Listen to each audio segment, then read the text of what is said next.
Hello, my writing babies. I am your pen mother, and today I want to talk about that wonderful old Aesop's fable, The Tortoise and the Hare. Is it an Aesop's fable? It may just be a story, but it feels like one of his fables. I'm pretty sure it is. Or her fables.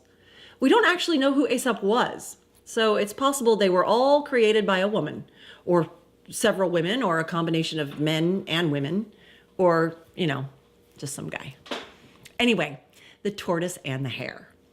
If you don't know the story, there is a link to it below from read.gov. That's the Library of Congress site, which is a wonderful site, really, because you can actually read all of the fables if you go there. So I realized a couple of weeks back that I have believed myself to be a hare my whole life.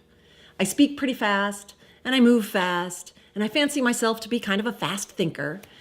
It takes me about 15 minutes, give or take, to knock out the rough drafts of these videos, for example. So I write fast. I'm one of those really insufferable people who's always in motion. Except when I'm not in motion. Except when I crash. Except when I become paralyzed with self-doubt or anxiety or fear, and then am rendered completely immobile for weeks at a time. Now, that's very much like the hare in the story of the tortoise and the hare, isn't it? The hare rushing along and then running out of gas and taking a nap while the slow and steady tortoise just keeps plodding along. I have always believed myself to be the hare, and I've acted like the hare through big, long races in my life. And it has always ended badly for me. I've lost many, many races when I was in hare mode.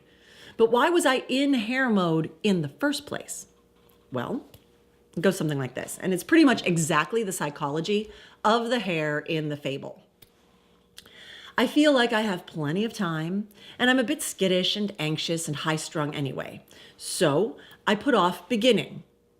And then I'm late, and I'm losing, and I race as fast as I can until I have pushed myself so hard that I collapse and am incapacitated until I can recover. And by the time I'm able to move again, I am so far behind that my heart and my head and my adrenal glands are screaming at me to run. And so I do until I collapse again. Stop. Is this how you work? Is this how you feel when you are on a deadline?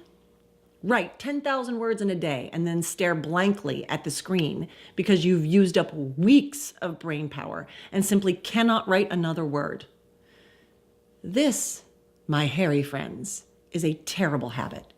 It robs you of your happiness and your creativity, and it robs you of your life because we all know that when we are writing out of desperation, we are miserable. And when we are too exhausted to write, we are miserable. And when we are procrastinating because we are too exhausted to write, we are also miserable. And we lose anyway. The rushing doesn't help us. It doesn't get us anywhere. And this is the key to this entire talk today.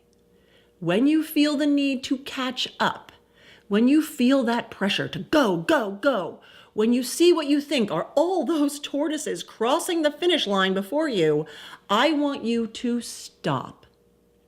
Slow down. Breathe. Don't think about the finish line or the tortoises or how far behind you are. Worrying about how far behind you are will not help you get to your destination 1 minute faster. Become the tortoise. Wherever you are in your creative project and your process, consciously slow yourself down.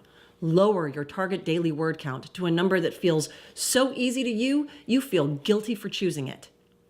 My number is 500 words a day because I know I can peel that off, if the ideas are flowing, of course, in, about 10 minutes, give or take. It seems like a stupidly easy number to me.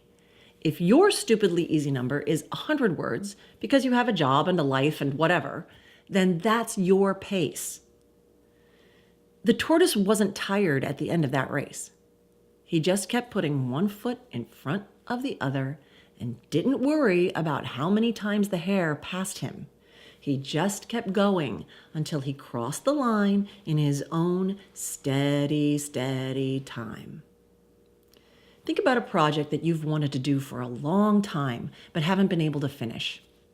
Is it a screenplay? At 500 words a day, you can have a full draft written in 2 months. 500 words is about a scene a day, 1 scene per day. At 100 words a day, you can have that screenplay done in a year. How long has that idea been sitting in your desk drawer? If it's been in there longer than a year because you've never had the time, you can have it done 1 year from now at 100 lousy words a day. And here's the main point of all of this.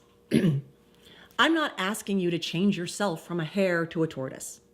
What I'm telling you is that you are already a tortoise. Writing takes the time that it takes. The distance is the same, no matter how you run the race. We like to think that we are hares, that we are fast and feisty, and we can zip along forever. But we are using the same energy as the tortoise to go the same distance. And if you're acting like a hare, you are wasting energy, rushing around that could be used to just get where you're going.